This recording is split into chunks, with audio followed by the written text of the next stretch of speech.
Hello, my friends, and welcome back. And before we begin, I want you to simply settle into whatever position feels most comfortable for you, letting your shoulders relax, letting your breath slow down just a little, because tonight we are going to step into a world that feels distant and strange and yet strangely comforting. A world where winter was not an emergency, where the cold was not a catastrophe, and where people who owned almost nothing somehow survived. Temperatures that would empty a modern home in a single night, and they did so with a quiet resilience that feels almost miraculous to us now.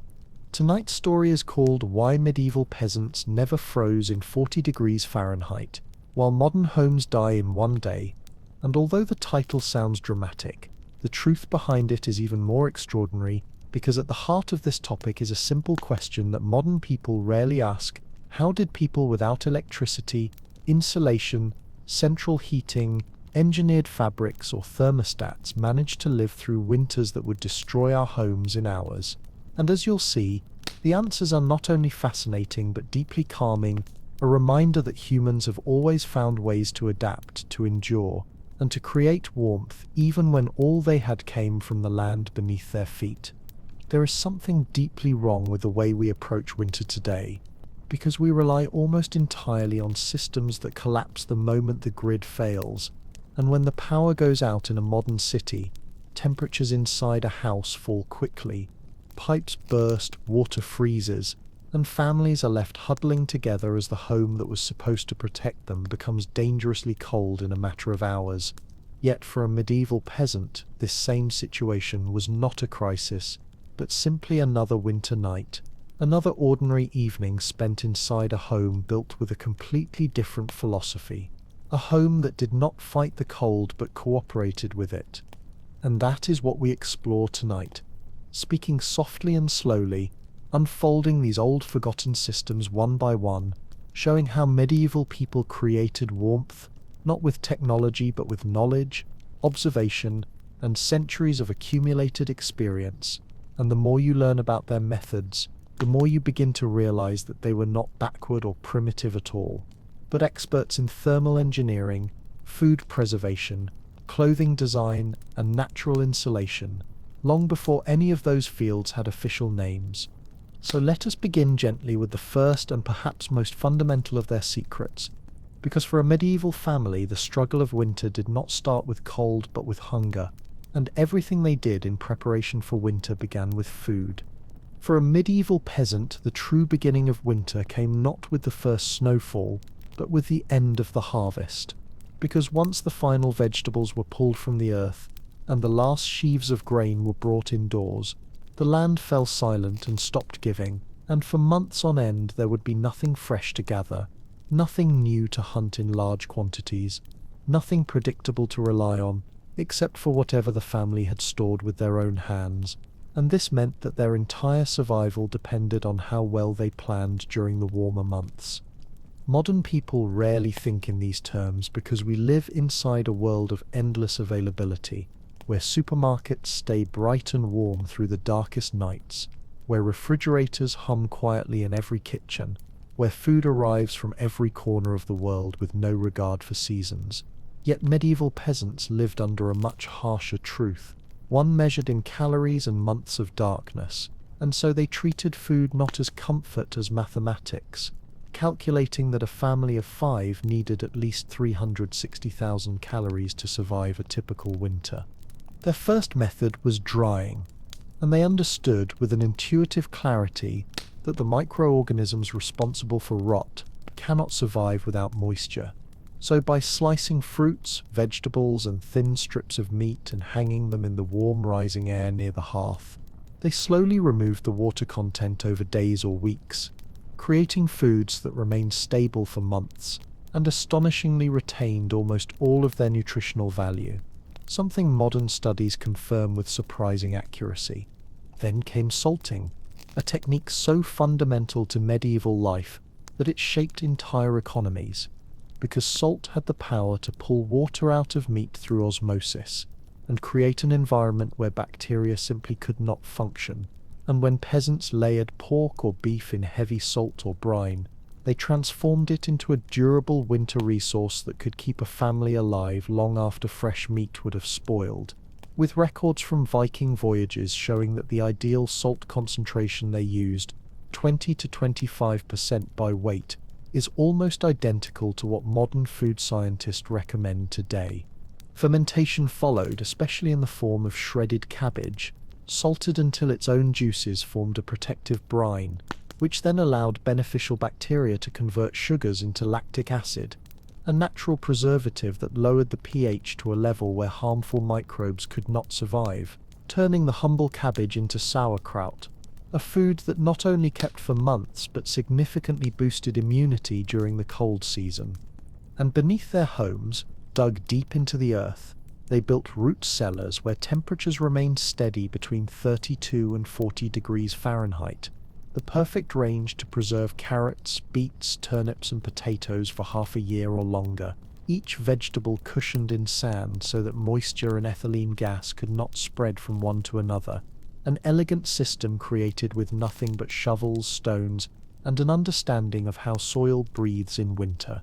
When a blizzard howled across the landscape and snow piled against the door, a medieval family did not fear starvation, because their shelves were lined with dried fruits, salted meats, crocks sealed with fat and jars of preserved vegetables, and even when the fields were frozen solid, they sat around the fire with the steady reassurance that they had prepared well enough to make it through the darkest months.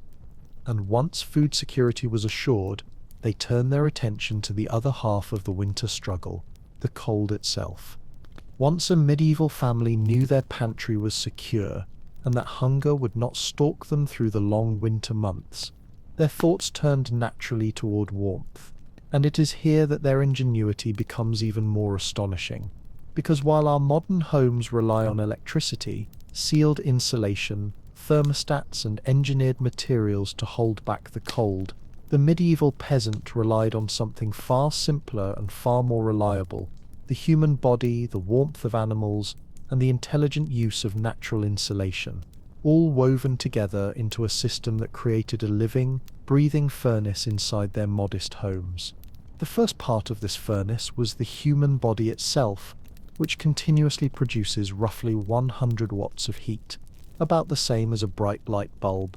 And while this may seem insignificant, when you imagine a house swallowed by a 40 degrees Fahrenheit night, medieval peasants understood a truth that modern people often forget. Heat multiplies when shared, and when family members slept close together beneath heavy wool blankets, their combined warmth created a microclimate far warmer than the room around them, a small pocket of comfortable, stable temperature held in place by nothing more than proximity and the insulating power of wool.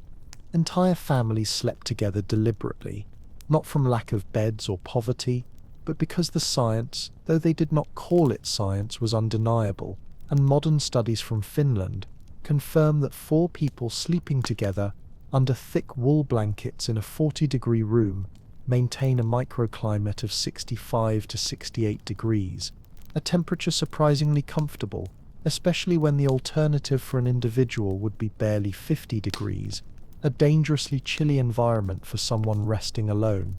And this principle extended beyond humans, because in many medieval longhouses the family shared their roof with livestock during the winter,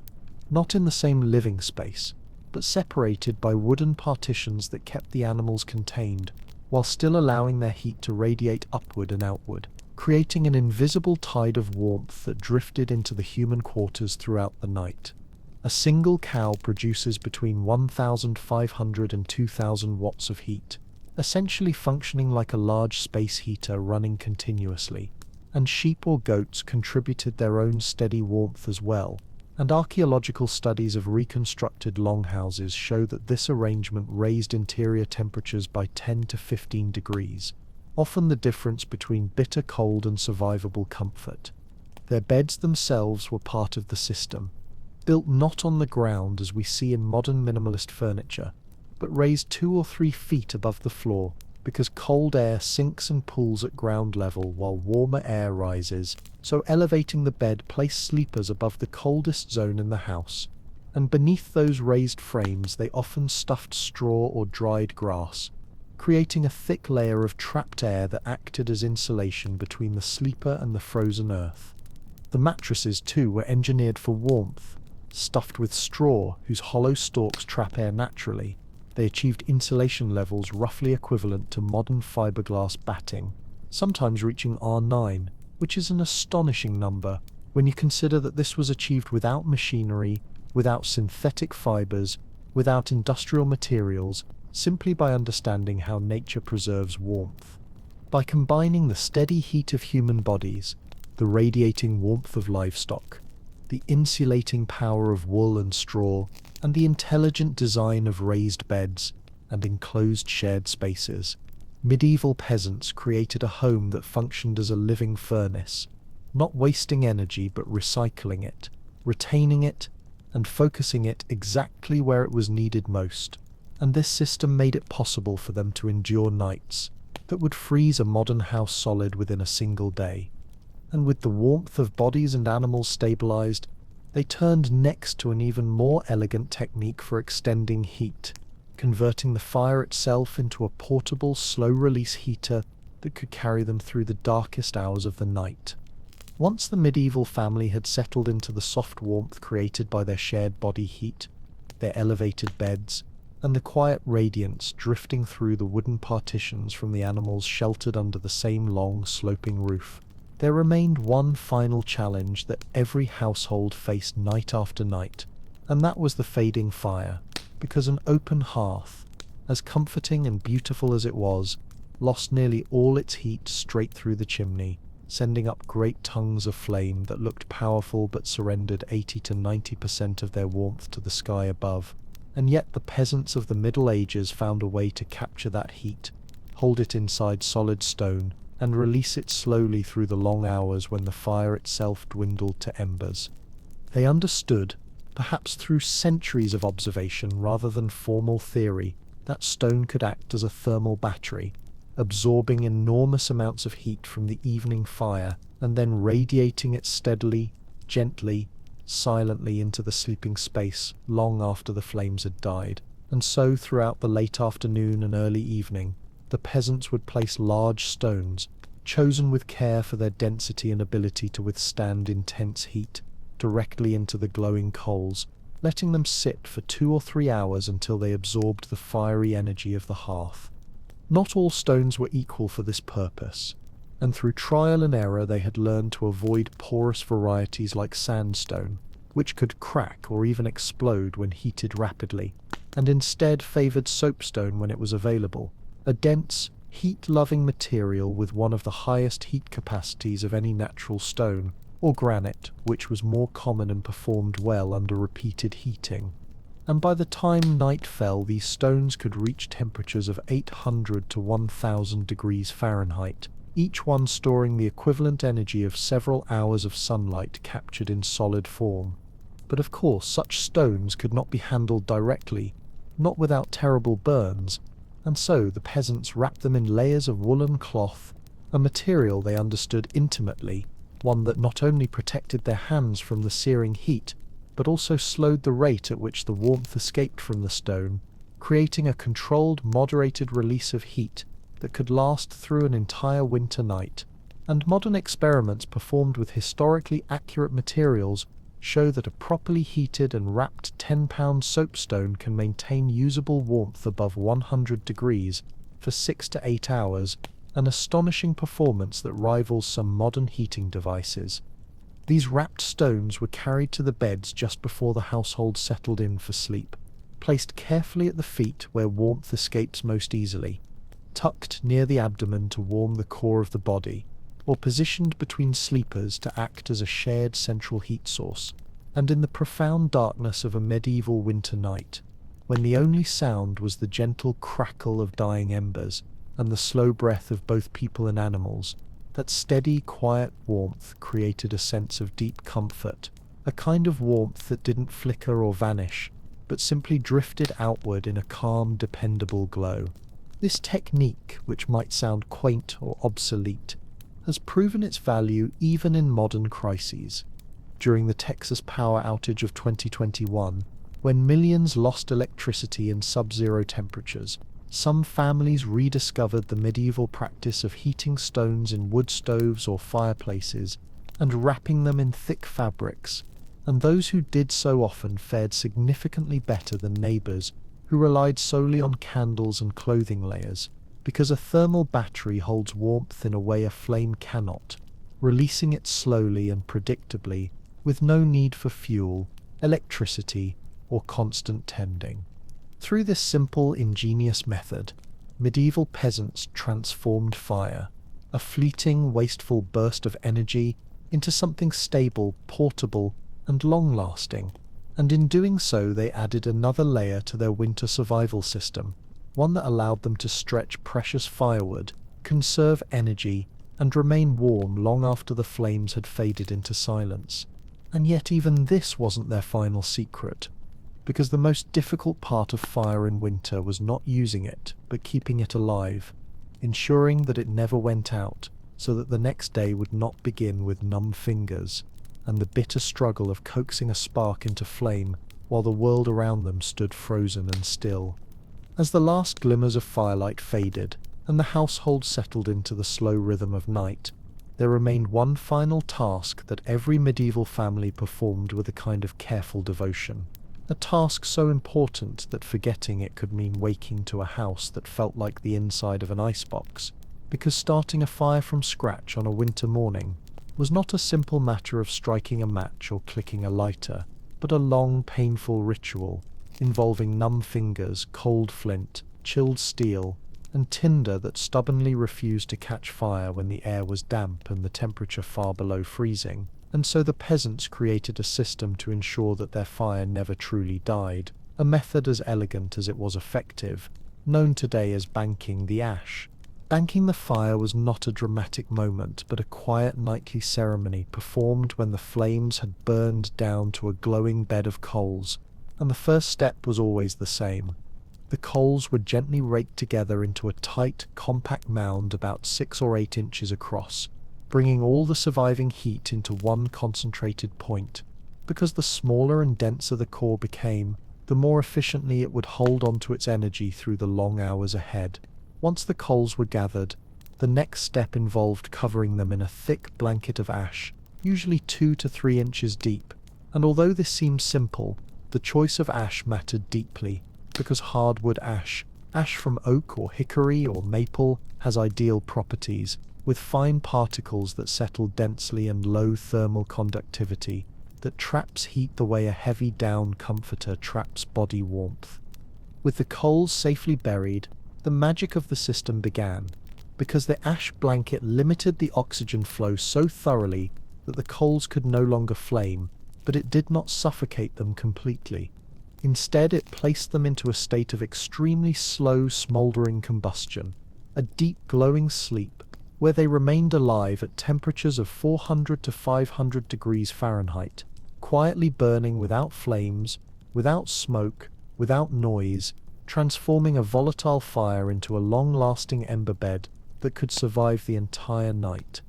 By morning, when the cold sunlight began to seep through the shutters or the sound of animals shifting on the other side of the wooden partition signaled the start of another day, all the peasant had to do was brush away the ash from one side of the pile, exposing the hidden heart of glowing coals still alive beneath the grey blanket, and with a handful of dry tinder and a few gentle breaths of warm air, the fire sprang back to life in seconds, a bright flame blooming from the ashes as if it had simply been resting overnight. This technique was not a minor convenience, but a profound advantage in a world where fire was everything: warmth, cooking, light, protection, and where starting a fire from scratch could cost precious time, materials, and comfort, especially during storms or before the sun had risen, and modern bushcraft experts have tested the technique with remarkable results, confirming that properly banked coals can survive 18 to 24 hours in hardwood ash, and charcoal embers can last up to 48 hours or more, which means that a single well-managed fire could last days without ever needing to be restarted from cold. Even today, places like colonial Williamsburg, which operate with historical accuracy, use this technique daily, and have recorded fires successfully revived after 31 hours of ash banking, and the principles remain extremely useful for anyone using a wood stove, a fireplace, or an outdoor fire pit during winter power outages, because when done correctly, ash banking can reduce wood consumption by 40 to 60%, simply by preserving heat instead of wasting it. To the medieval peasant who understood intimately the cost of gathering every piece of firewood by hand, saving this much fuel was not merely a convenience but a necessity, a way to stretch their hard work across the entire winter and ensure that warmth remained a constant companion even when the nights were longest and the cold pressed hardest against the walls of their home. And with the fire secured for the next day, with the coals safely slumbering under their ash blanket, the family could settle into sleep knowing that the most difficult task of winter, the daily battle to light a fire, had already been won before morning arrived.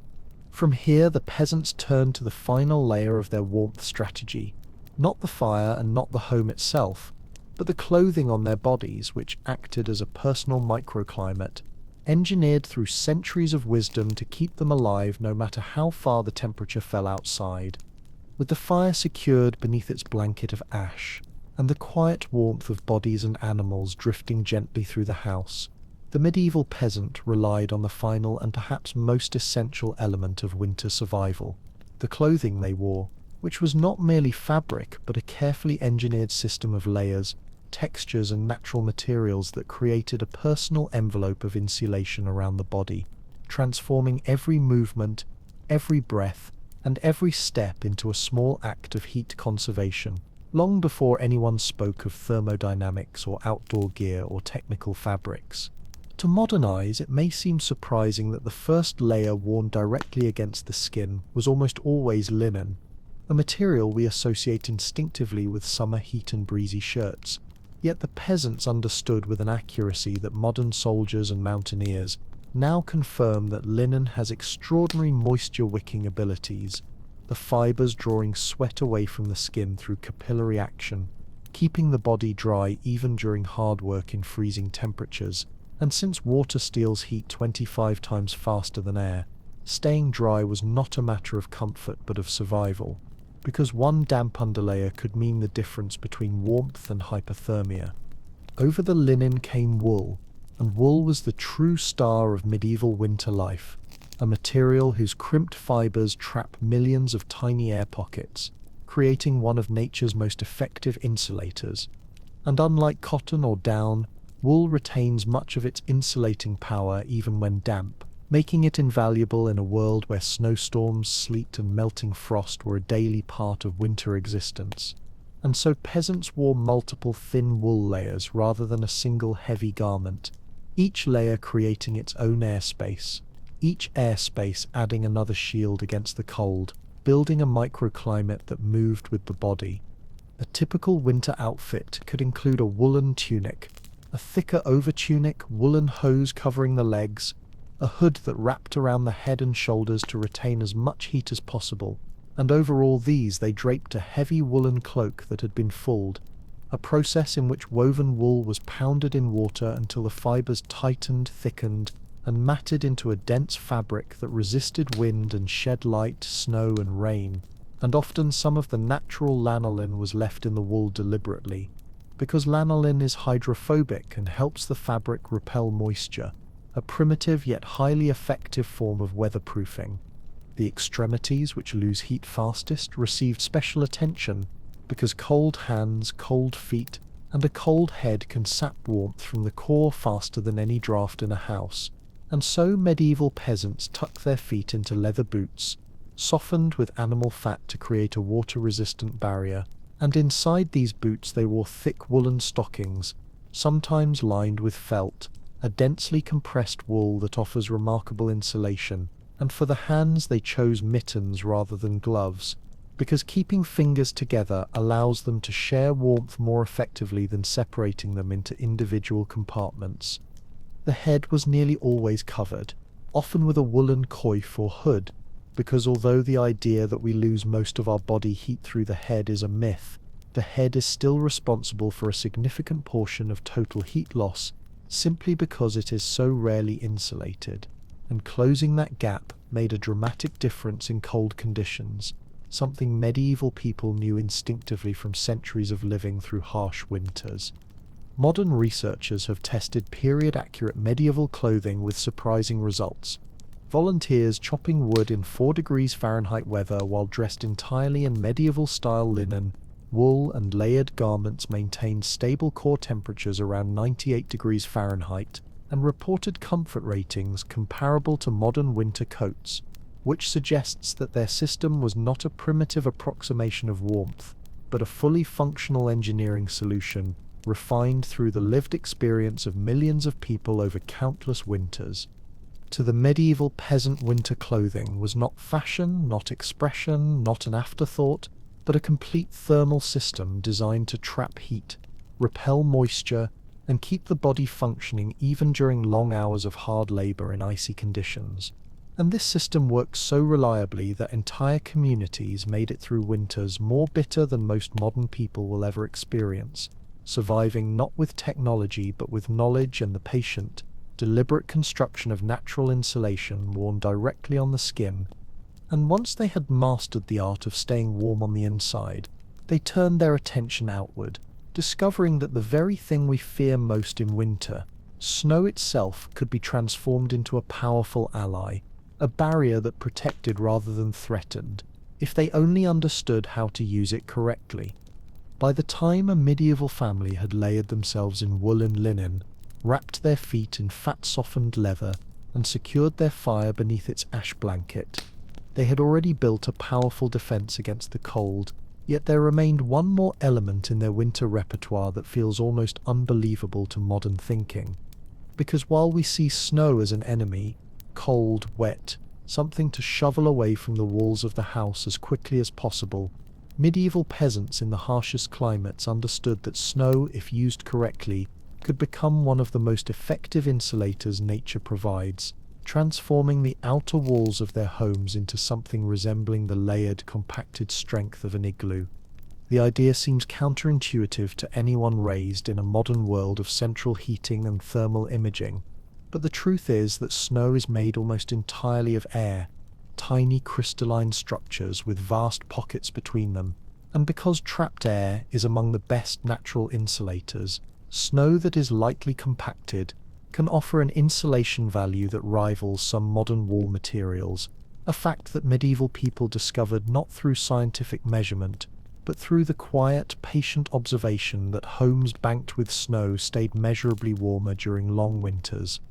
In Scandinavia, the Alps, the Carpathians, the Russian steppe, and the cold plains of Eastern Europe, peasants practiced the method of snow banking deliberately, waiting until the first deep, reliable snowfall, and then piling snow against the north-facing wall, the wall that received the harshest winds and deepest chill, and instead of packing it down until it became a solid icy barrier, they compressed it only slightly, just enough to give the snow structure without forcing out the pockets of air that made it so effective, creating a dense, gently compressed mound 2 or 3 feet deep, running the entire length of the dwelling. This inscription of snow along the outside wall created not only its own insulating layer but also a zone of dead air between the compacted snow and the wooden or earthen wall behind it. And this dead air space added another layer of thermal protection, meaning the total insulation value could reach the equivalent of modern fiberglass wall standards.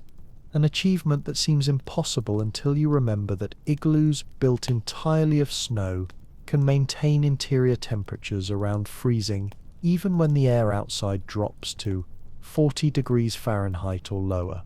Medieval peasants did not build full igloos around their homes, but the principle was similar. The snow acted as a buffer, a thermal shield that absorbed the wind's fury and reduced heat loss through the coldest sections of the home, and archaeological reconstructions and thermal studies performed by researchers in Norway show that a 14th century wattle and daub structure with no snow banking lost heat at more than 3,000 BTU per hour in sub-zero temperatures. But when 2 feet of snow were banked along the north wall, the heat loss dropped to around 1900 BTU per hour, a reduction of nearly 40%, which meant that a medieval family could burn 40% less wood while maintaining the same level of warmth. There was an art to the technique, a sensitivity we often lack today. The snow had to be added when the weather was consistently cold, so that melting would not soak the walls. The banking had to slope slightly away from the structure, so meltwater would drain outward rather than inward, and the snow had to be kept clear of windows, doors, and smoke outlets to maintain safety. Yet when these steps were followed, the dwelling became a semi-insulated cocoon, shielded by the same frozen substance the modern world treats as a nuisance. And the beauty of the snow insulation barrier was that it required no tools, no resources, no special materials. Only the willingness to see winter not as an enemy, but as something that could be recruited into the household's defense, a natural force that, when guided gently, could help rather than harm. And this mindset reflects something deeper about medieval life, a recognition that nature was not something to conquer but something to cooperate with, to understand and to fold into daily survival strategies. By embracing snow as an insulator rather than a threat, medieval peasants created yet another layer of resilience in their winter survival system, a simple, quiet method that allowed them to stretch their firewood, preserve their energy, and create a home that remained warm not in defiance of nature, but in partnership with it. And with the home insulated by snow, the fire alive beneath its ash, the bodies wrapped in wool, and the pantry filled for the long months ahead, the medieval peasant turned finally to another secret of winter survival, one that came not from clothing or shelter or fire, but from the very food they ate and the way they fed the internal furnace of their own bodies.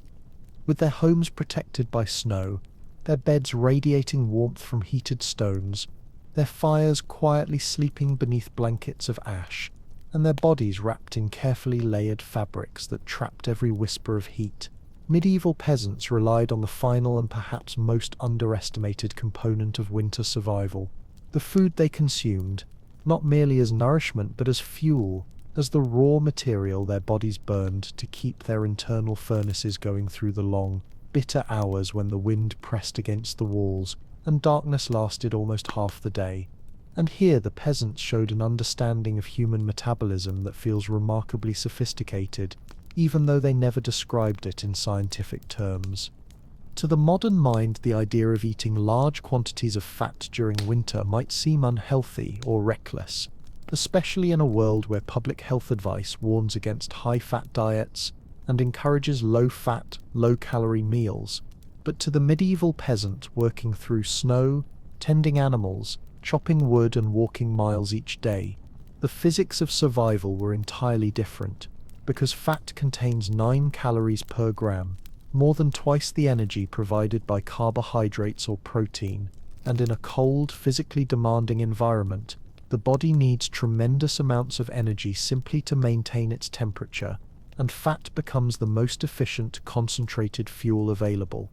In summer, the peasants might eat meals composed of grains, vegetables, and lighter foods, but when winter came they shifted deliberately toward diets that were 50% or more fat, loading their meals with lard, tallow, fatty cuts of pork, rich broths and butter stirred into porridge, not out of indulgence, but because their bodies needed dense, compact calories to survive 12-hour workdays in frigid conditions, and because you cannot physically eat enough vegetables or grains to meet a winter caloric demand of 3,000 to 4,000 calories a day without adding fat, which acts as a powerful amplifier of both energy and warmth.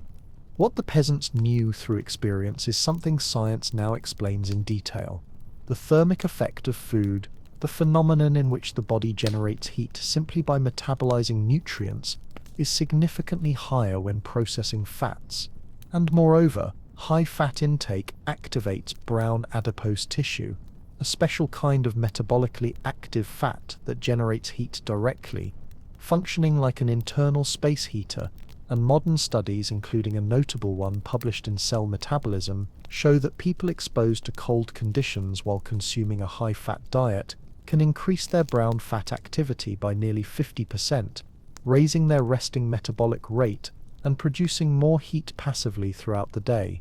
A typical winter day for a medieval peasant might begin with fried bread soaked in melted fat, followed by a midday meal of pork and beans simmered in lard, and ending with a hearty bowl of barley porridge enriched with butter or animal drippings. And although this sounds heavy by modern standards, skeletal analyses show that medieval peasants were lean, muscular, and in constant caloric deficit due to their extraordinary workloads, meaning the high-fat winter diet did not harm them but optimized their ability to stay warm, remain active, and survive through months of deep cold without the comforts of modern heating.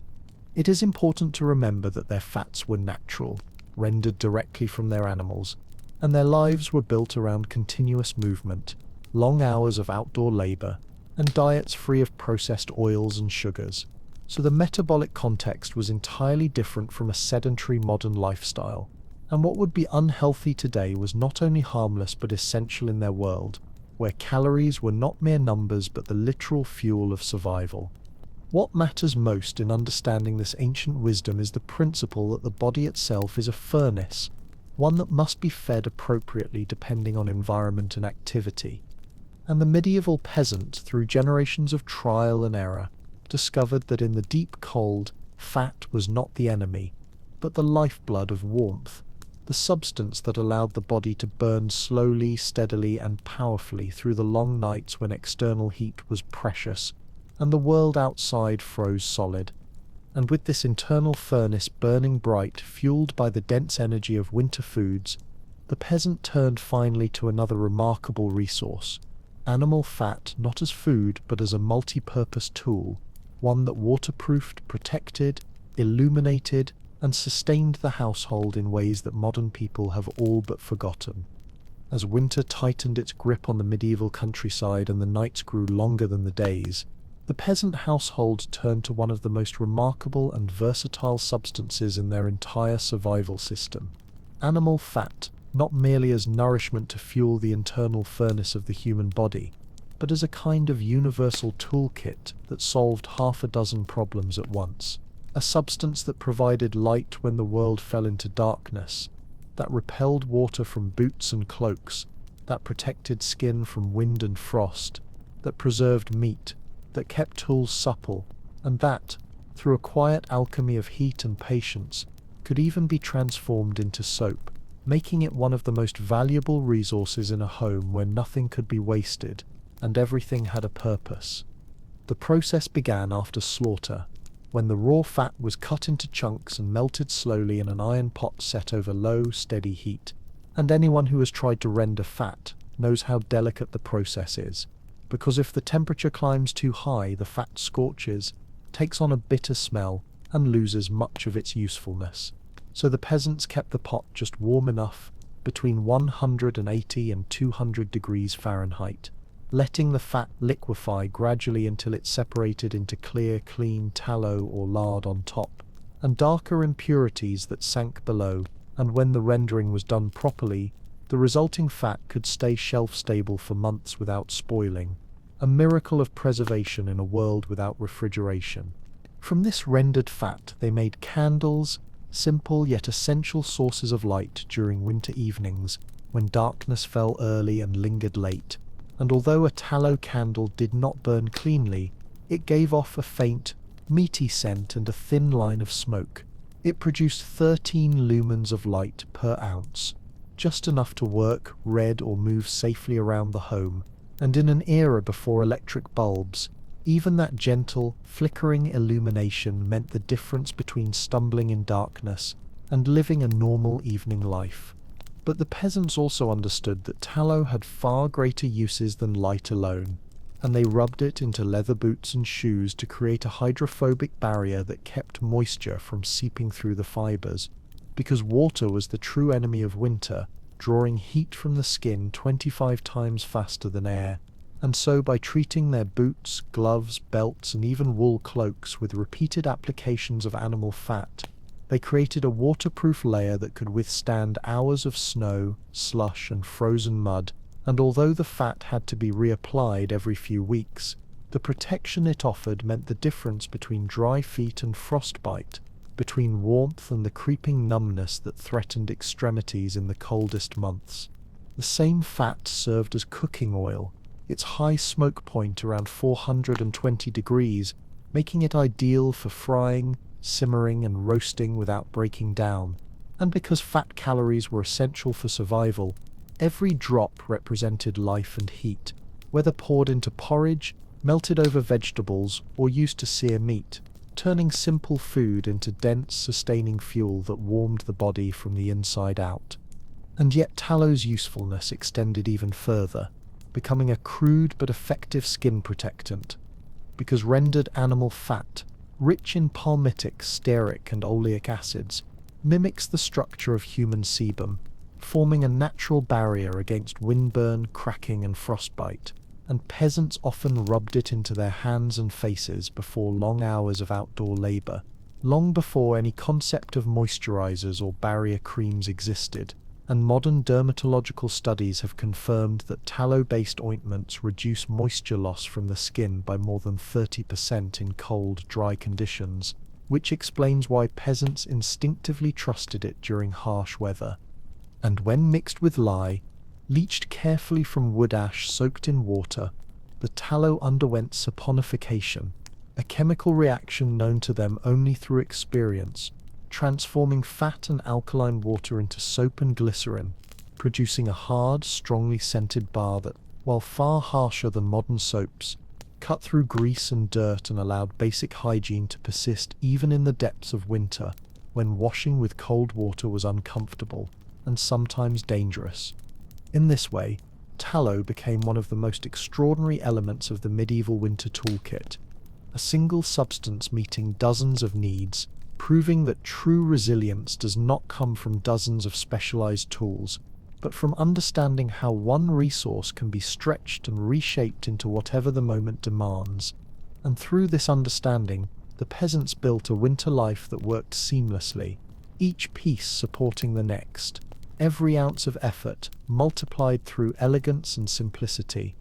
And once they mastered the practical uses of fat, its ability to protect, warm, illuminate, and nourish, they turned to a practice that seems strange to us today, a practice rooted not in dirtiness or neglect, but in pure survival logic, the cultivation of a natural barrier on the skin itself, something modern people would wash away without a second thought. Yet for the medieval peasant it was a quiet, invisible armor against the cold.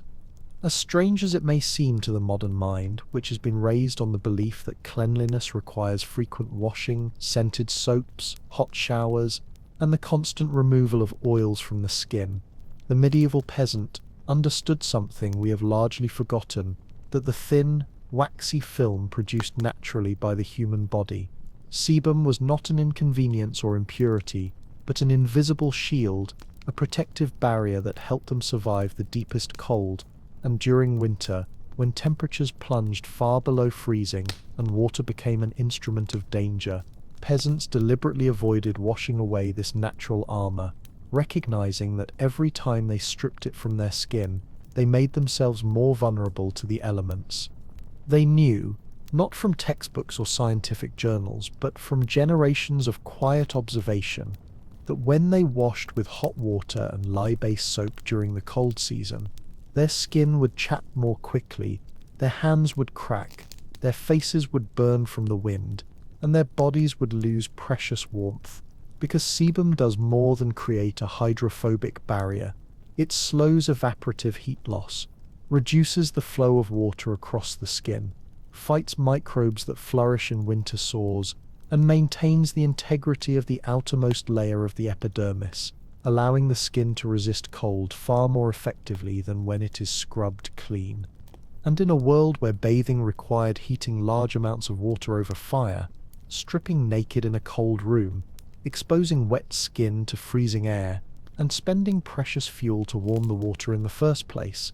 it became clear that bathing was a summer luxury, not a winter routine, and thus during the coldest months, peasants reduced bathing to once every 4 or 8 weeks, sometimes not at all, not because they embraced filth, but because they understood survival as a careful negotiation with the environment, a balance between staying clean enough to remain healthy and staying insulated enough to avoid frostbite and hypothermia.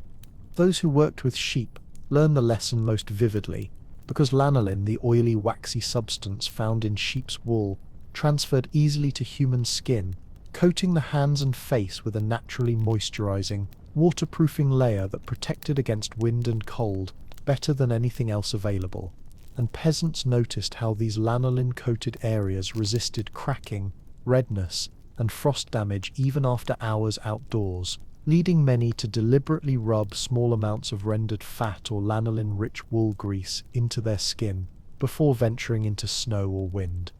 Modern science has since confirmed the wisdom of this ancient practice, showing that skin treated with lanolin-based barrier creams loses nearly 30% less heat and moisture when exposed to cold, humid conditions compared to clean, untreated skin, a difference that can mean life or death during prolonged exposure to winter weather. And today, elite mountaineers, Arctic researchers, and military units still rely on similar barrier creams to protect the face and extremities during multi-day expeditions where cold and wind are relentless. The medieval peasant, of course, did not speak in terms of lipid barriers or transepidermal water loss. They simply noticed that washing too much in winter made them colder, weaker, and more susceptible to injury, while keeping their natural oils intact allowed them to work longer, stay warmer, and avoid the painful cracking that came from overexposure to wind and ice. And so their grease layer, as we might call it now, became another subtle but powerful element of their winter survival system. This was not dirtiness but adaptation, a biological collaboration with the body's own defenses, a recognition that survival sometimes required setting aside modern notions of hygiene and embracing instead the quiet wisdom of nature's own design. And by respecting this natural protective layer, peasants added yet another invisible shield to their winter armor, working in tandem with their clothing, their homes, their fires, and their food to create a full-spectrum survival strategy that allowed them to endure conditions that would cripple the modern person within hours. And as we reach the final stretch of this long journey through medieval winter resilience, all these elements, snowbanks, wool layers, ash-covered fires, heated stones, high-fat meals, preserved foods, and natural skin defenses, form a single, interconnected system, a system built not on convenience or technology, but on careful observation, deep respect for nature, and thousands of years of cumulative experience. And so, as we step back from their world and look at all these pieces woven together, the perpetual pantry filled with dried fruits, salted meats, root vegetables packed carefully in sand, and jars sealed beneath layers of protective fat, the living furnace created by human warmth, by animals radiating steady heat behind wooden partitions, by beds lifted above the cold floor and stuffed with straw that held warmth like the down of a bird's nest.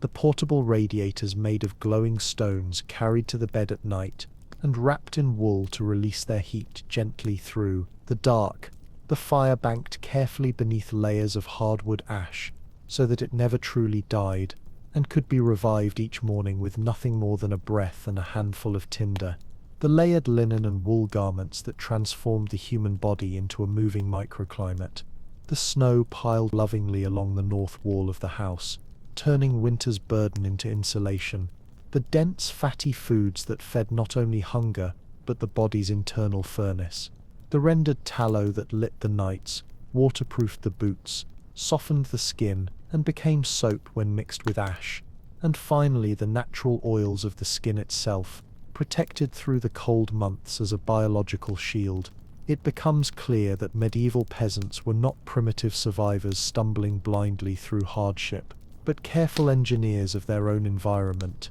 building systems that supported one another, so elegantly that even the harshest winters could be faced with a kind of quiet confidence. Their world was not easy, not gentle, not forgiving, and yet within its challenges they found solutions that worked for centuries. Solutions built entirely from the materials at hand. Solutions built entirely from the materials at hand. The wool of their sheep, the heat of their animals, The timber they cut with their own hands, the stones they heated each evening, the snow that fell from the sky, the fat rendered slowly over the hearth, and the quiet partnership they formed with nature itself. Because in a world where almost nothing was easy, simplicity became its own form of intelligence, and every choice they made during winter months was less about comfort and more about building a network of small, interlocking advantages that, when combined, created a life that could withstand nights so cold that a modern home without power would drop below freezing in a matter of hours. And when you imagine them moving through their dimly lit longhouse, in the faint glow of a tallow candle, stirring a pot of beans thickened with fat, checking the slumbering coals beneath their blanket of ash, lifting a warm stone from the hearth at the end of the day, tucking it into cloth, to carry to the shared bed where children and grandparents slept side by side, you begin to understand that their world was not defined by fear or desperation, but by a steady rhythm of preparedness, a confidence rooted not in technology but in knowledge handed down through generations, knowledge that told them that even the harshest winter could be survived if one respected its rules rather than fought against them.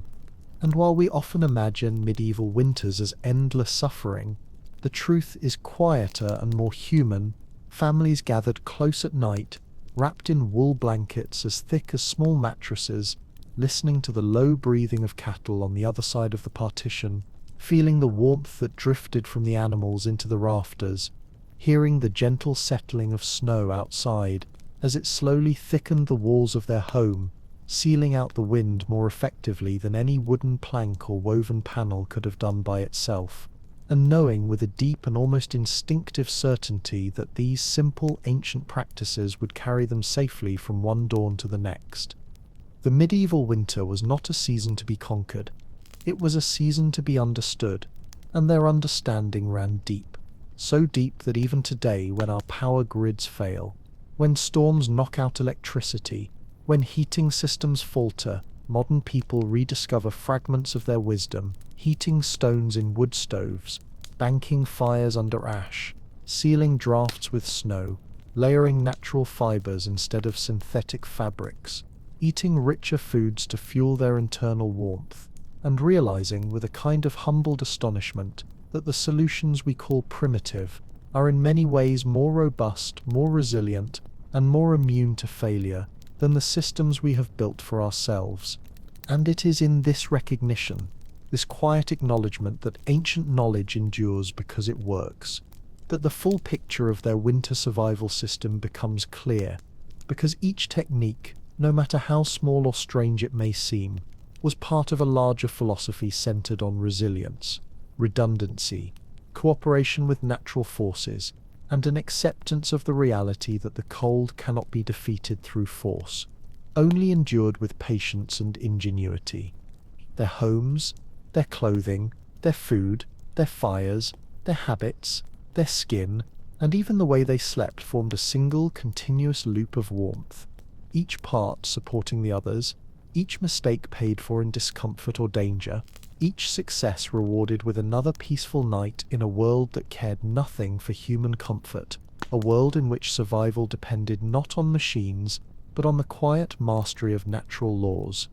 And as you drift through this picture, this long, slow, quiet understanding of how they lived, you begin to see that their survival was not a miracle born of suffering, but a science born of experience, and that every winter they survived was a testament to a deeper kind of knowledge, a knowledge our modern world has buried beneath convenience, yet one that still waits quietly to be remembered whenever we are ready to look backward and learn again.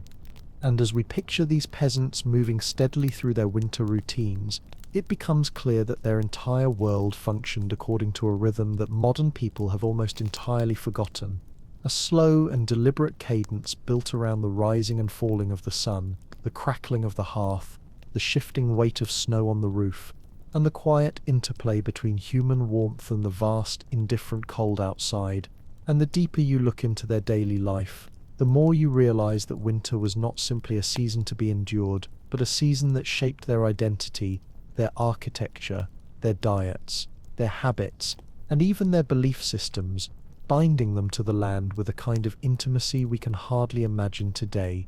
In the early morning hours, long before the sky brightened, someone in the household would stir beneath the heavy wool blankets, feeling first the faint warmth rising from the still smouldering coals under their ash blanket, and then the colder air hovering above the bed, and they would reach down to the footboard to find the stone that had been heated the night before, now still warm enough to take the edge off the frost, and with slow, practiced movements they would push aside the blankets and step into the main room, their breath forming small, silvery clouds in the dimness, as their bare feet met the braided straw mats that insulated the floor.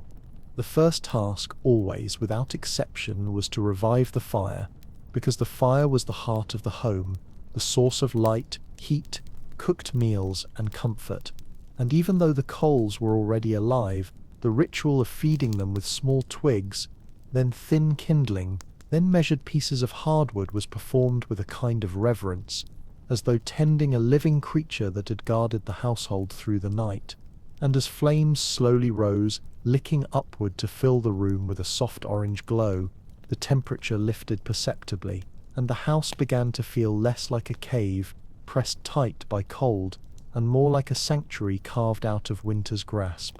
Once the fire grew strong enough to hold its own, the next tasks unfolded in an order so familiar that no one needed to speak about it. Someone checked on the animals behind the wooden partition, cows shifting in their straw, sheep bleating softly, steam rising from their bodies like faint halos in the morning chill. And even this movement brought warmth into the house, because every animal breath warmed the air a little, every step stirred the stable's trapped heat, every body served as part of that invisible winter partnership that medieval people relied on so deeply. Then came the morning meal, prepared not hurriedly but methodically, because food in winter was not merely eaten but managed with care. Dried apples softened in warm water, oats simmered in a clay pot with a spoonful of fat stirred gently until the porridge thickened to a golden glossy sheen, a small piece of salted pork sliced thin to provide both flavor and calories, and sometimes root vegetables warmed on the hearthstones so their sweetness blossomed in the heat before being added to the pot, turning a simple dish into something sustaining and comforting in a way few modern meals can replicate. The children, still wrapped in woolen layers, would rub sleep from their eyes, and the older members of the family would settle near the fire, stretching their hands toward the flames, letting the heat move slowly into their bones, and every gesture, every sound, every movement was part of a winter choreography refined over centuries, quiet, patient, purposeful. Outside, the world stood frozen in silence,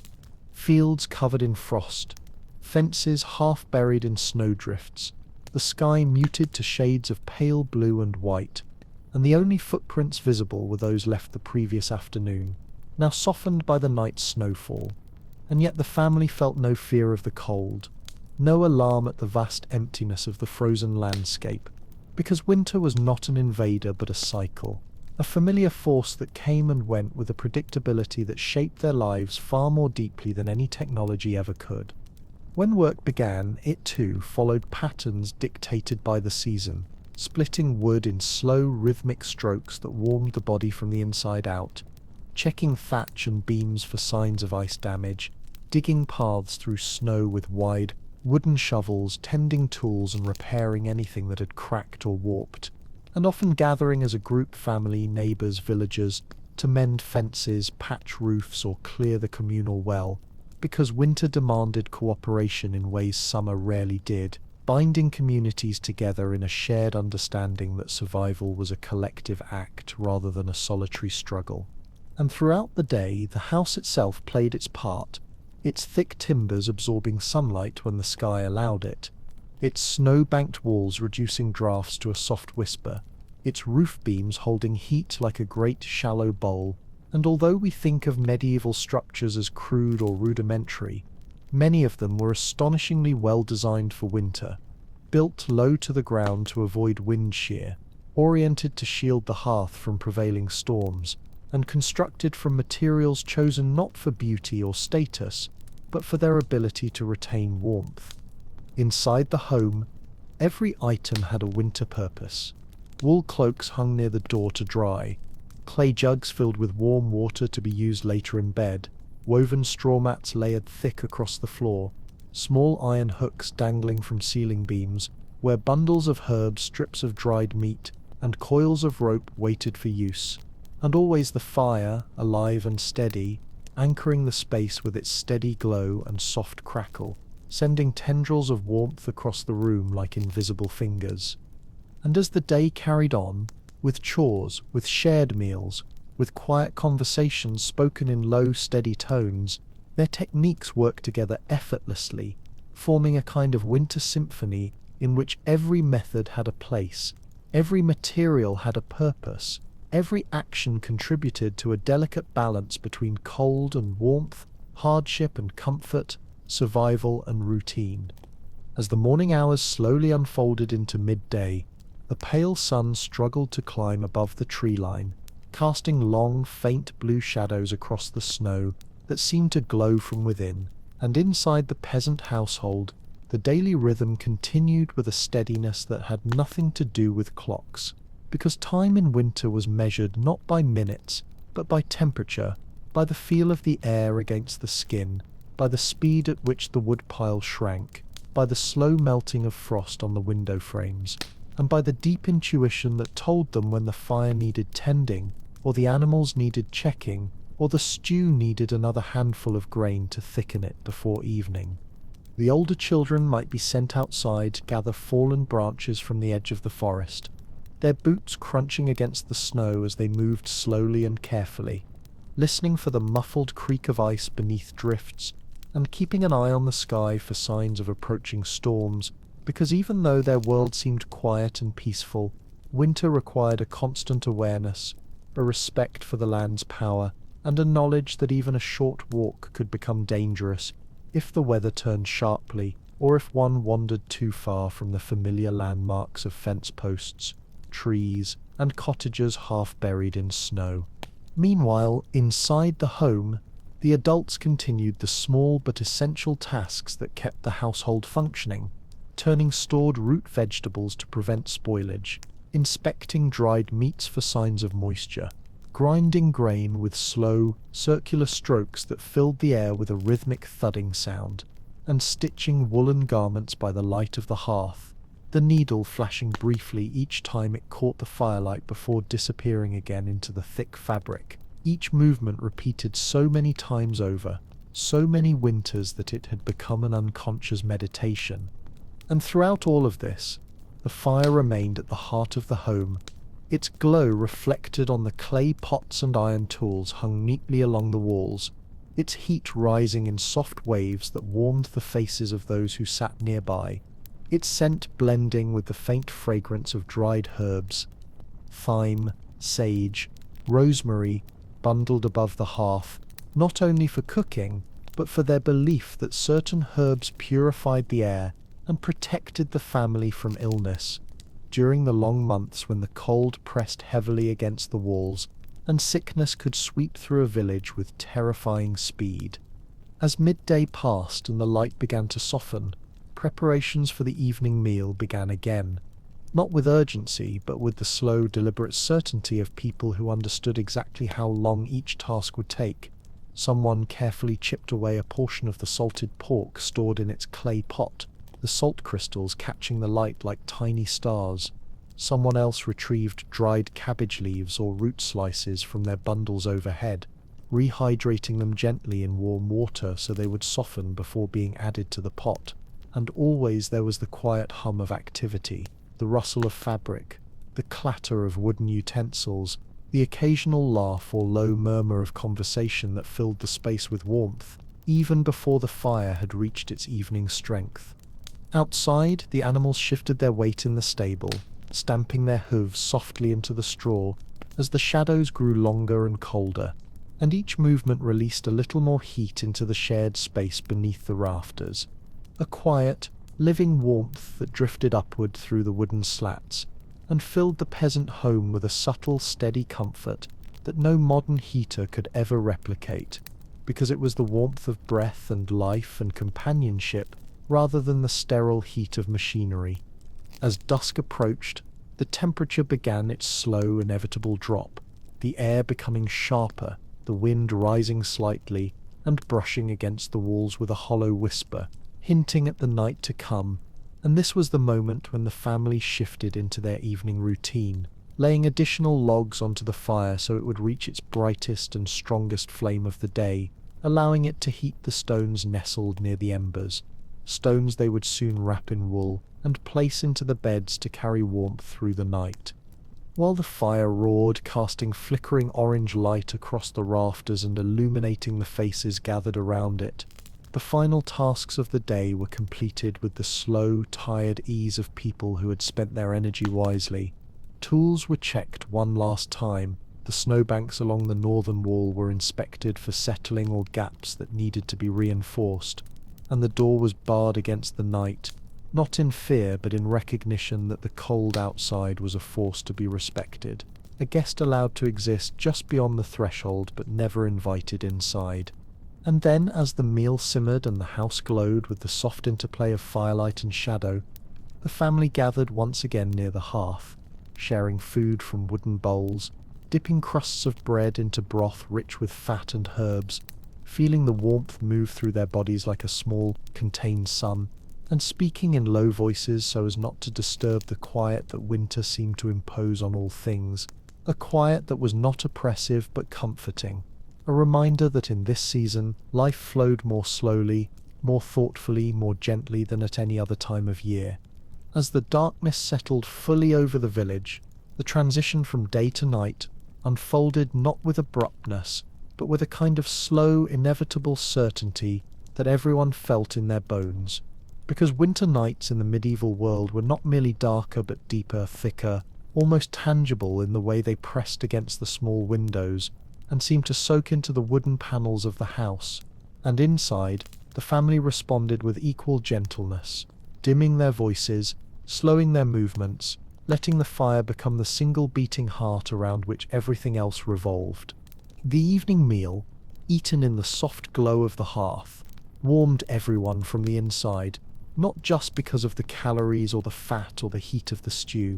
but because eating together, sharing the simple but nourishing food each person had helped to prepare or preserve, created a sense of safety that had nothing to do with walls or roofs or winter clothing, and everything to do with the knowledge that even in the harshest months of the year, they were not alone, and that survival was something accomplished side by side.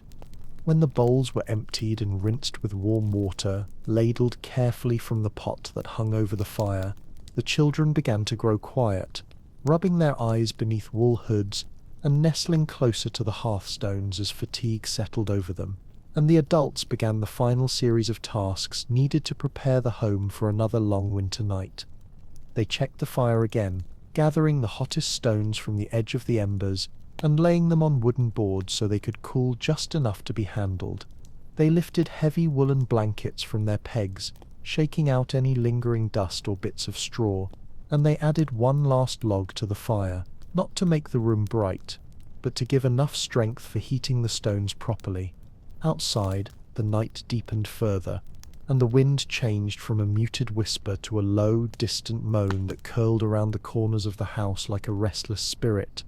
the kind of sound that would chill a modern sleeper, but that the medieval peasant had heard every winter of their life, a familiar voice in the dark reminding them of the world beyond their walls, cold, immense, and entirely indifferent to their existence. And yet, even as the wind howled, there was no fear inside the home, because every draught had been blocked, every opening sealed, every stone and blanket warmed, and every member of the household knew their place in the quiet dance of preparation. The oldest woman in the family, often the grandmother or great-grandmother, took charge of wrapping the heated stones, folding them into thick layers of wool cloth, with the kind of care one might use when swaddling an infant, checking with the back of her hand that the warmth was strong but not scorching, and she placed each stone at the foot of the large communal bed where the children slept, knowing that warming the feet was one of the simplest and most effective ways to preserve body heat through the night,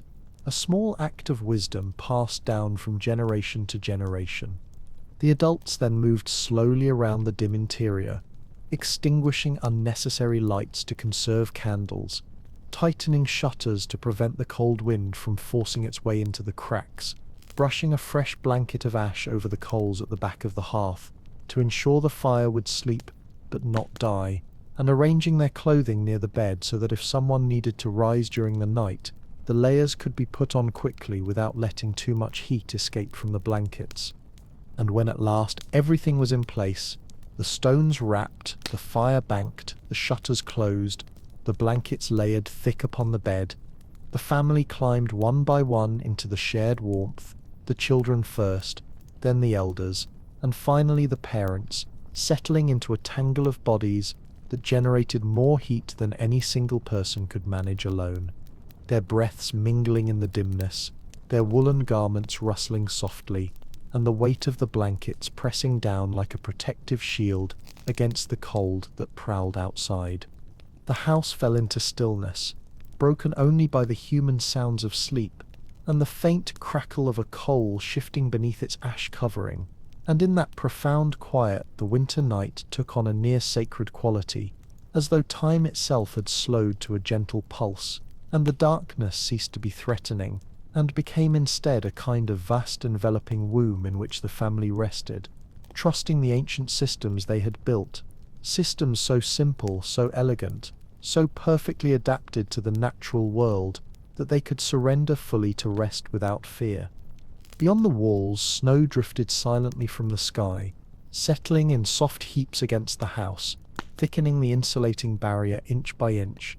burying the fence posts, covering the paths, muffling every sound until the village seemed suspended in a quiet so deep that even the night animals moved cautiously, feeling the weight of the season around them, and inside, the warmth held steady, the warmth of stone, of wood, of wool, of bodies pressed close together, and of a wisdom so old that it seemed to belong not only to humans but to winter itself. As the long winter night drifted onward, hour folding into hour with the softness of falling snow, the deep stillness inside the peasant home began to feel like a world within a world, a sheltered pocket of warmth suspended inside the vast frozen landscape. And even though no one was awake to witness it, a subtle choreography continued to unfold in the darkness. The slow release of heat from the stones wrapped in wool at the foot of the bed, the deep and steady breathing of those nestled beneath the heavy blankets, the faint creak of timber beams expanding and contracting with the rise and fall of temperature, and the distant low groan of wind brushing against the thatched roof like a cold hand sliding gently across the night. In moments when the fire shifted beneath its ash blanket, a faint pulse of light might escape, a thin red glow seeping through the cracks, hinting at the living ember heart hidden just below the surface. And though the family slept deeply, wrapped in the comfort of centuries-old routines, the house remained gently alive around them, its structure absorbing and releasing heat in slow rhythms, its walls humming quietly with the soft insulation provided by snow, its air thick with the scents of wool, smoke, dried herbs, and warm bodies, a sensory tapestry that made the winter night feel far less empty than it appeared. Toward the coldest hours of night, when even the animals in the stable grew silent and the world outside seemed frozen in place, one of the adults might stir slightly, adjusting a blanket or shifting a child who had rolled toward the edge of the bed, their movements small and instinctive, guided by the deep-rooted understanding that in winter, even in sleep, the maintenance of shared warmth was a communal responsibility, something everyone contributed to simply by being present and breathing together beneath the same heavy covers. Outside, the moon cast a dim bluish light over the snow-covered fields, reflecting off the drifts with an otherworldly brightness that made the night seem almost luminous, and this pale illumination revealed the quiet beauty of winter,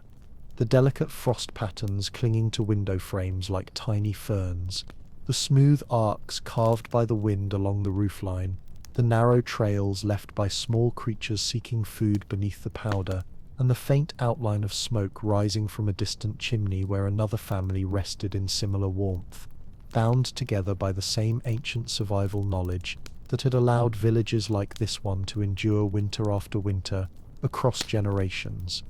Hours passed this way in deep, unbroken quiet,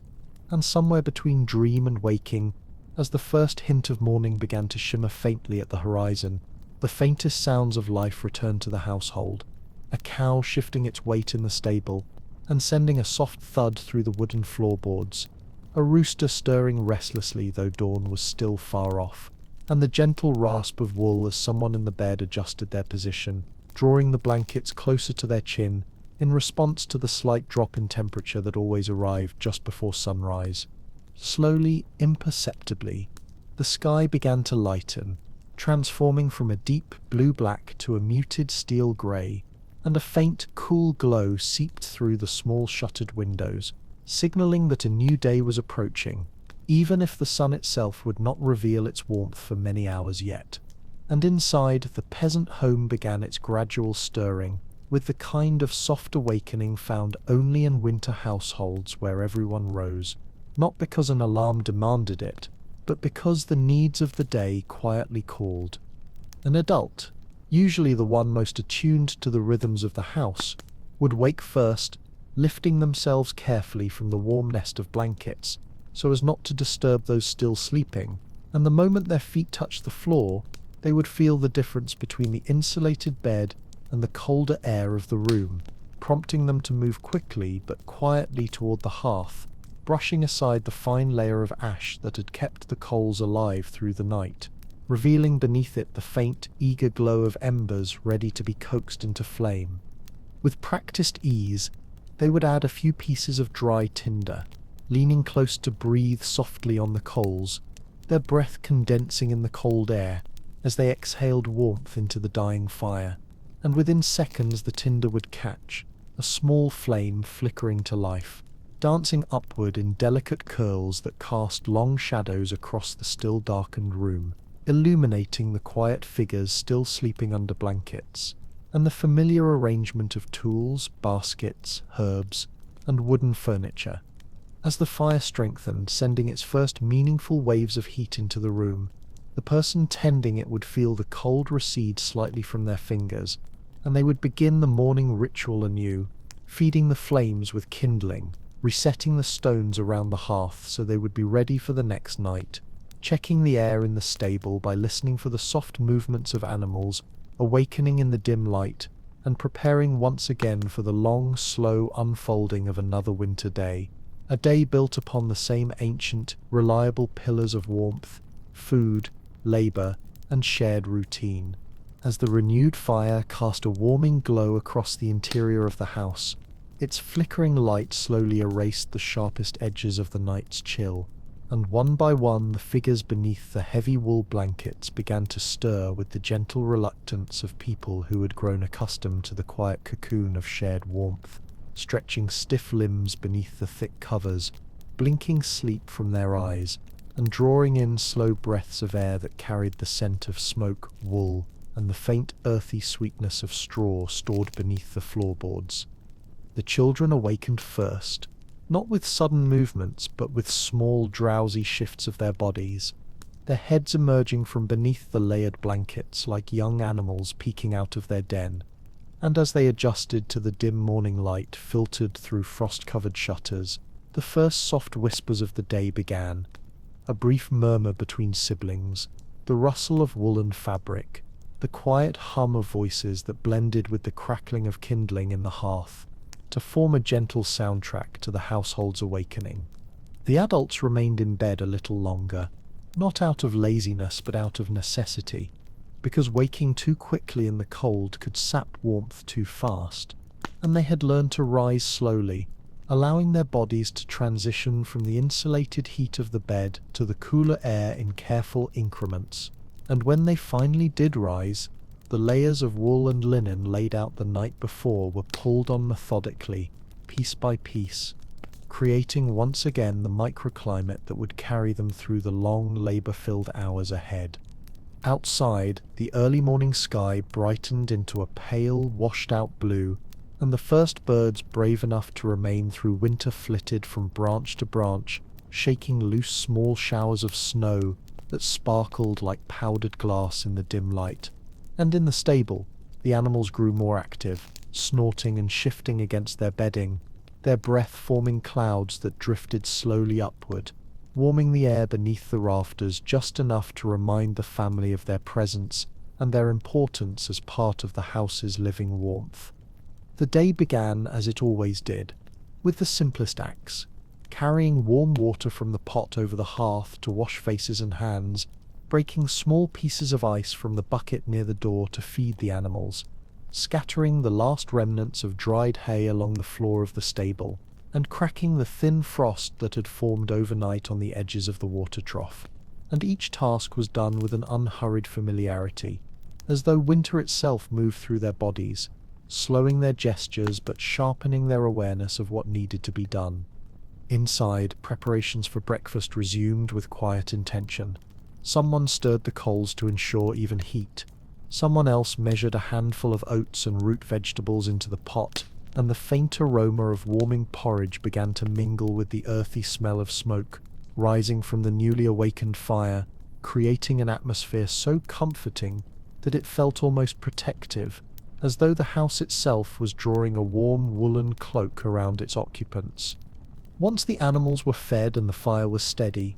the adults stepped outside into the crisp morning air, immediately greeted by the biting crystalline cold that stung their cheeks and reddened their noses, and they understood instinctively that this first moment outdoors, the transition from the relative warmth of the house to the unfiltered winter air, was a test that winter gave them daily, one they passed through, not by resisting the cold but by accepting it, adjusting their breath, tightening their cloaks, and letting their bodies settle into the slow, steady pace required for work in a frozen world.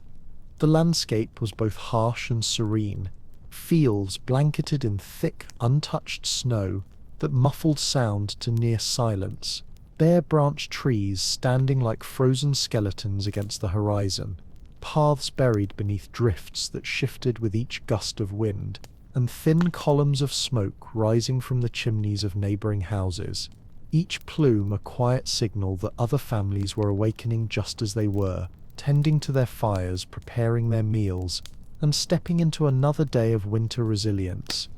The adults began their morning tasks, collecting wood from the covered stack behind the house, checking the snowbanks that hugged the north wall to make sure they remained intact and properly angled, brushing snow from the roof's lowest edges to prevent dangerous icicles from forming, and testing the strength of the ice near the well to ensure no cracking threatened the water supply. And these tasks, though simple, were essential, because every small effort to maintain the home's thermal balance saved precious energy later, energy that would be needed for chopping wood, repairing tools, tending livestock, or walking long distances across the frozen landscape. Even the simplest sounds of the morning felt amplified against the quiet. The crisp snap of a twig underfoot, the rhythmic thunk of an axe striking wood, the distant bark of a dog from another house, and the muffled laughter of children stepping into the snow for their chores. Their voices carried softly across the open fields, disappearing into the cold air like warm breath. As the morning deepened, the sun cast a faint golden sheen across the snow, turning the flat white expanse into a shimmering canvas of light and shadow. And though its warmth barely reached the earth, the sight itself brought a small comfort, a reminder that even in winter, the world still turned towards spring, and every day survived was one day closer to the first thaw, the first green shoots pushing through the soil, the first return of birdsong carried on warm breezes. As the sun continued its slow climb, never rising high in the winter sky, but hovering low as though hesitant to enter fully into the frozen world below, the medieval village awakened in its own deliberate way, with smoke billowing gently from chimneys and curling into the crisp air, forming thin, wavering trails that drifted above the rooftops before dissolving into the pale morning light. And as each family stepped out to tend to their chores, the village became a quiet network of movement, an interconnected web of people performing tasks that seemed simple individually yet formed, together, a perfectly balanced choreography of survival. Along the paths between cottages, footprints began to appear where snow had been packed down through repeated passage, forming narrow, winding routes that guided villagers from one household to another, and the crunching of boots against the frost-laden ground punctuated the stillness with a steady rhythm, a rhythm that became almost musical when combined with the distant chopping of firewood, the creaking of wooden beams settling in the cold, and the occasional soft call of a villager greeting a neighbour from across a snow-dusted fence. Children, bundled in layers of wool and linen that made them resemble small moving bundles of cloth, took on their own responsibilities, carrying small wooden buckets of warm mash to the chickens, brushing frost from the inside of shutters to let in more morning light, gathering sticks for kindling from beneath the protective edges of roofs, and checking for signs of fox or wolf tracks near the livestock pens, not out of fear but as part of the ordinary vigilance that winter demanded, a natural awareness of the land taught to them long before they were old enough to understand its deeper significance. In the distance, the forest stood like a towering wall of dark skeletal shapes, their branches laden with snow so heavy that the slightest breeze sent small cascades of powder drifting down in shimmering arcs. And it was toward this forest that the men often travelled during the late morning, bearing axes, ropes and sleds to gather fallen wood, or to check the traps set along the edges of game trails, their outlines fading into the trees as they walked, merging with the silence of the winter woods, where every sound, every snapped twig, every rustle of movement under the snow carried farther than usual in the still, frozen air.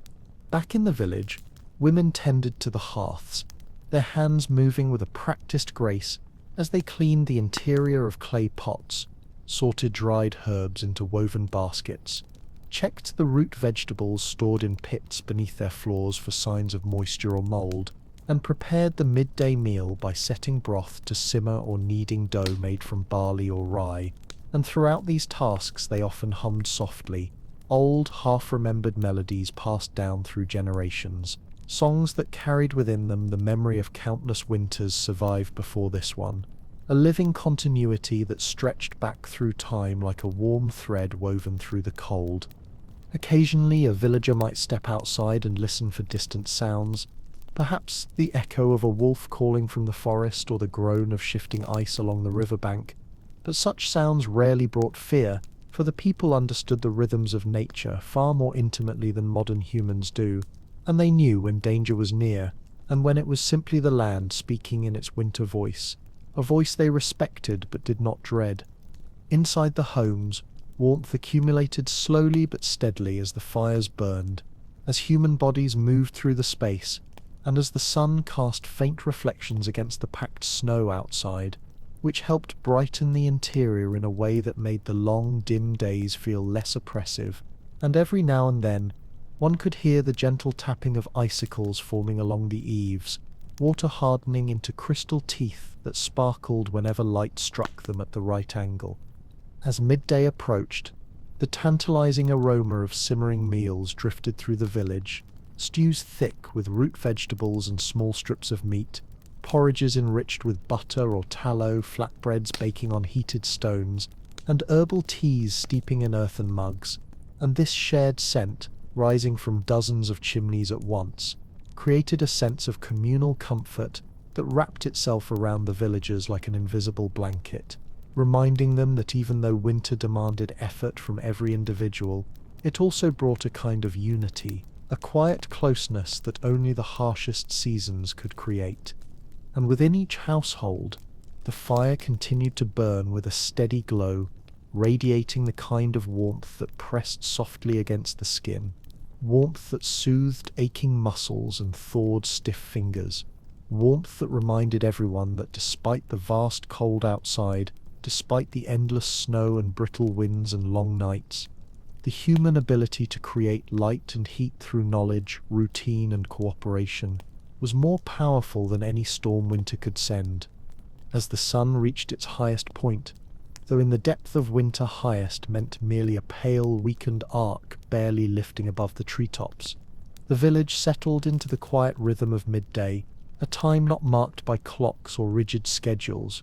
but by the slow internal sense that the morning's labor had warmed the body enough to justify a period of rest, and that the fire, now burning with a deep, steady confidence, had reached the ideal strength for cooking, heating, and gently filling the home with a glow that pushed back against the cold pressing in from every wall. Inside the cottages, the midday meal unfolded with a kind of simplicity that belied its importance, because in a world where winter demanded near constant energy, food at this hour was more than sustenance. It was fuel, warmth, and morale woven together into a single experience.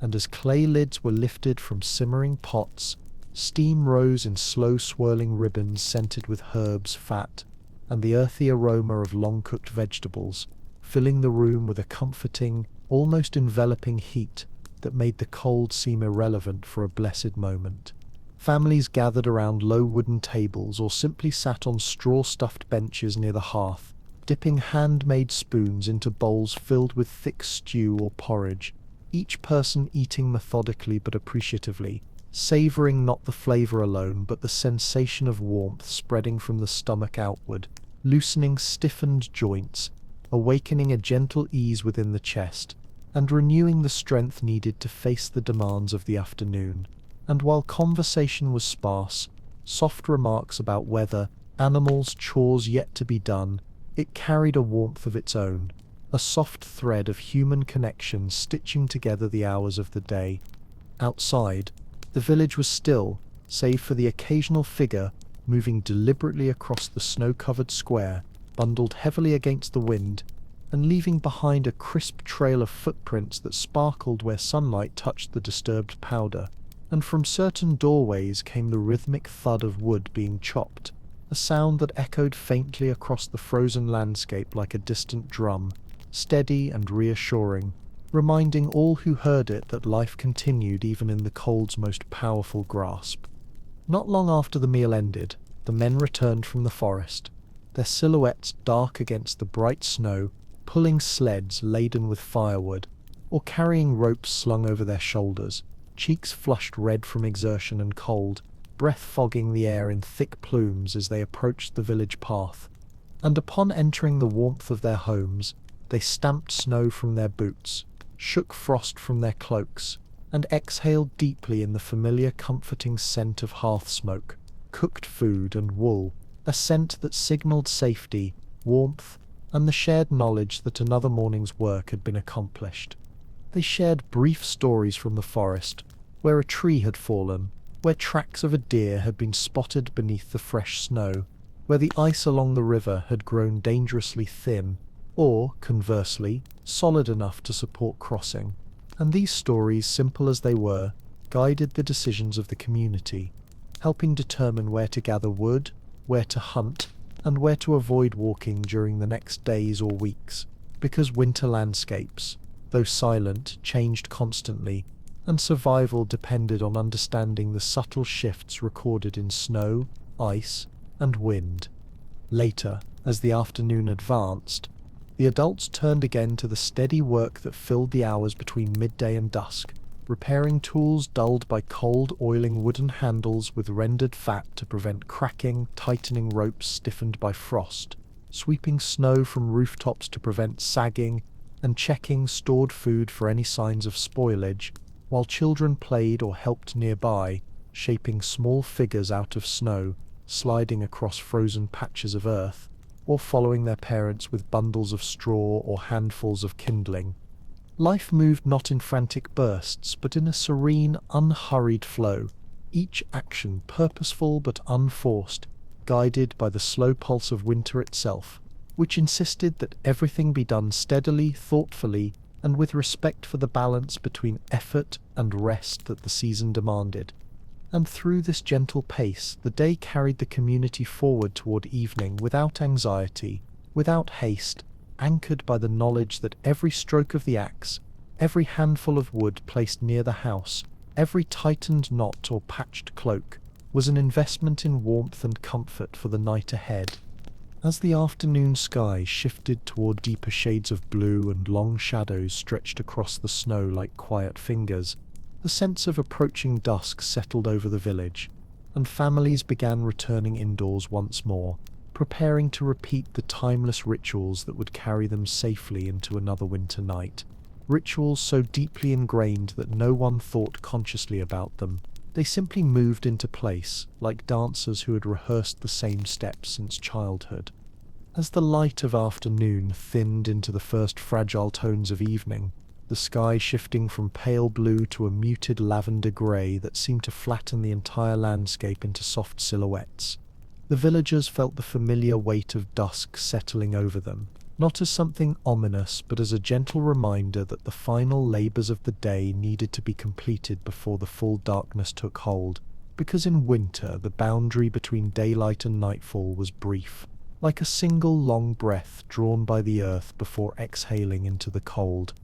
In each household the fire was coaxed back to fuller strength, not with haste, but with the slow, practiced movements of hands that had tended to flames their entire lives. A few well-chosen pieces of dry wood were placed carefully onto the embers, angled just so to allow air to slip between them, and as the flames rose they cast long, wavering shadows across the room, animating the shapes of tools hanging on the walls, the bundles of drying herbs suspended from the rafters, and the figures moving quietly around the space, creating an atmosphere that felt both ancient and intimate, as though the home itself had begun to breathe with the rhythm of the fire. Outside, the last chores of the day unfolded under the fading light. A father and son worked together to brush snow from the ledges of the roof, to prevent ice dams from forming. A woman carried a lantern to the stable to check on a ewe that had begun to show signs of restlessness. A group of children, their breaths rising in small clouds, gathered up remaining scraps of firewood from the paths and stacked them neatly near the doorway, and in the quiet distance one could hear the low, resonant sound of a wooden door closing, marking the moment when another family retreated into their sanctuary of warmth. The cold intensified perceptibly as the sun dipped behind the tree line, sending a final pale shimmer across the snow before vanishing completely, and with its disappearance the air seemed to sharpen, becoming clearer, crisper, almost glass-like in the way it magnified small sounds. The crack of a frozen branch, the scurry of a winter fox darting through the underbrush, the groan of ice shifting on the river, creating a deep haunting resonance that echoed faintly across the frozen valley, like the distant murmuring of the earth itself. Inside, the evening meal slowly took shape, and the comforting ritual of preparation began again. Vegetables diced and added to a simmering pot, the wooden spoon stirring in lazy circles as the stew thickened in the heat, a small piece of pork or smoked fish placed into the broth to enrich its flavour, bread warmed on a stone near the fire until its crust grew soft and fragrant, and throughout all of this, the murmured conversations of the family wove through the air, punctuated occasionally by a soft laugh or the crackle of a log collapsing into embers, each sound blending into the harmonious domestic symphony of winter life. As the aroma of the meal filled the room, those who had spent the afternoon working in the icy outdoors slowly returned from the cold, stamping frost from their boots, pulling off cloaks stiffened by the chill, and letting the warmth of the fire soak gradually into their limbs, loosening the tension in their shoulders, and easing the sting of cold from their cheeks. And as they settled near the hearth, their faces softening in the firelight, there was an almost palpable sense of gratitude. Gratitude for the fire, for the shelter, for the shared company, and for the quiet confidence that came from knowing they had prepared well for the night ahead. The meal itself was eaten with reverence, not rushed or distracted, but savoured as a moment of connection and comfort. The warm broth spreading heat through the body, the soft bread providing grounding nourishment, and the conversation flowing more freely now that the labours of the day had passed.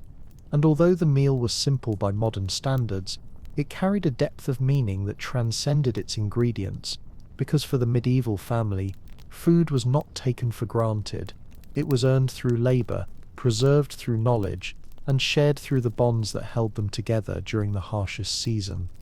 As the last traces of daylight faded completely, and night took full possession of the village, the homes glowed like small warm embers scattered across a frozen canvas.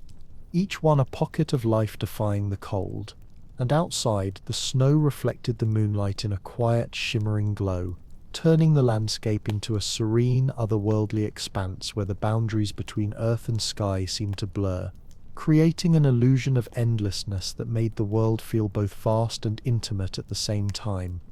And with this shift into true night, the villagers began the familiar preparation for sleep, which unfolded as a long, unhurried sequence of actions meant to safeguard warmth for the hours ahead. Stones were placed near the fire to heat once more. Blankets were shaken out and arranged carefully on the communal bed. The fire was fed one final time before its coals would be banked under ash. The shutters were secured tightly against the rising wind, and the last tasks of the day were completed under the soft glow of a single tallow candle, its flame swaying gently with each movement of air, casting long, tender shadows across the wooden walls. And so, as the final preparations for the night were completed, and the last ember-fed glow of the hearth softened into a warm, steady pulse of light at the center of the home,